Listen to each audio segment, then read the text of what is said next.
समाधान क्लिनिक में होगी जन जन की बात। समाधान विशेषज्ञ आईएएस डॉक्टर हीरालाल के साथ समाधान क्लिनिक में हम सभी दर्शकों का स्वागत करते हैं। हमारे समाज में ऐसी बहुत सी ज्वलंत और सामयिक समस्याएं हैं जिनका सीधा असर आम इंसान की जिंदगी पर पड़ता है।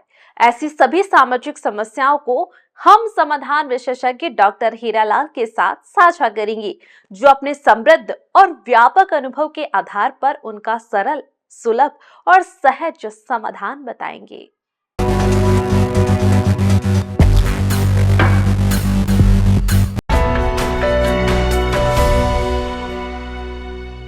सर, आज के समय में जो एक सबसे बड़ी समस्या है पानी की समस्या, और ये दिन ब दिन विकराल रूप धारण कर रही, और हम समझते हैं कि सबसे बड़ी समस्या है। तो इसका क्या हल है? और ये भी तो अब लोग बात ही कर रहे हैं कि आने वाले समय में अगला विश्व युद्ध ही पानी के लिए होगा। इसका समाधान बहुत आसान है जी। लोग जितना इसको विकराल समझ रहे हैं उतना ही आसान है। इसका एक हमने प्रयोग भी किया है। कैसे सर?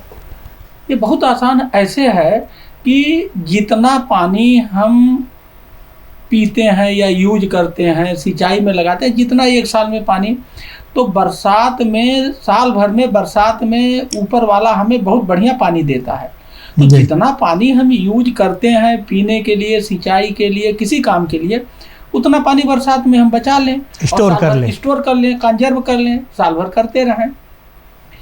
अगर हम ऐसा नहीं करते हैं जी, तो फिर हमें पानी पीने का अधिकार या मॉरल नहीं है। मॉरली आप नहीं कर सकते भाई। अब ये कैसे कहा जा सकता है भाई? आप रहने के लिए मकान बनाते हैं, लाइट के लिए बिजली कनेक्शन लेते हैं, खाने के लिए अनाज पैदा करते हैं या खरीदते हैं जी, तो पानी जो सबसे बहुमूल्य चीज है उसका इंतजाम कौन करेगा? आपको करना चाहिए। इसमें आपका कुछ लग नहीं रहा है, कुछ जा नहीं रहा है, केवल आपको बचाना है। और जो बचाना है वो फ्री में मिल रहा है बरसात में, ये भी नहीं खरीदना है, तो ये भी आप काम नहीं करेंगे।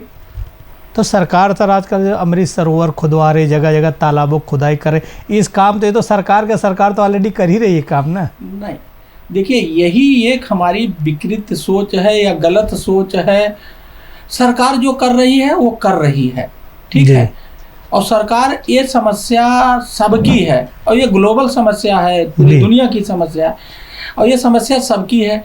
तो इसमें जब तक सरकार और समाज दोनों नहीं मिलेगा तब तक ये समस्या का समाधान नहीं होगा। इसको समाधान करने के लिए हमने एक प्रयोग किया बांदा में। तो वहाँ हमने ये कहा कि लोगों के दिल, दिमाग, सोच में, खून में हम कुआं, तालाब, नदी खोदना चाहते हैं। अच्छा, खोदना चाहते कहाँ? दिल, लोगों की सोच में, उनके दिमाग में, दिल, दिमाग, सोच में। इसका मतलब यही है कि अगर एक बार सबके सोच में, दिल, दिमाग में आ गया तो मौके पर कुआं, तालाब, नदी खोजेगा। और इसका नतीजा ये रहा कि सभी लोग, हमने सबके दिल, दिमाग में कुआं, तालाब, नदी खोद दिया। वो लोग जमीन पे खोदने लगे और पानी 1 मीटर 34 सेंटीमीटर बढ़ गया। तो समाधान इसका बहुत आसान है और उसका सबसे बढ़िया तरीका है, यह समस्या सबकी है, सबको पानी बचाना पड़ेगा। जितना पानी एक साल में आप यूज करते हैं, प्रयोग करते हैं, खर्च करते हैं, उतना पानी फ्री में मिलता है, खरीदना भी नहीं है और केवल बचाना है। अब आप ये भी नहीं करेंगे तो फिर ये पानी की समस्या हल नहीं होगी। तो देखा दर्शकों, जैसा कि सर ने बताया कि हमें इसका एकदम सरल और सुलभ और आसान, फ्री इसका तरीका है कि आप जो भी पानी इस्तेमाल करते हैं रोज़मर्रा की ज़िंदगी में, जितने पानी का कंजम्पशन कर रहे हैं, आप उसको बरसात के दिन, जब प्रकृति, ईश्वर हमें फ्री में पानी देते हैं, तो आप उसको स्टोर करें, कुएं में करें, तालाब में करें, या उसके लिए आप अन्य जो भी सरकार तो योजना चला ही रही है, आप उसमें भागीदार बने। क्योंकि सरकार और समाज दोनों की जिम्मेदारी। सरकार किसके लिए करती? हमारे आपके लिए, समाज के लिए। सरकार तो कहीं पानी पीने आती नहीं, या कोई सरकार तो पानी बेच नहीं रही। तो आप लोगों को भी ये दायित्व बनता है कि सरकार की योजनाओं में उनका साथ दें और पानी का संरक्षण करें, तभी जल के संकट से निपटा जा सकता है।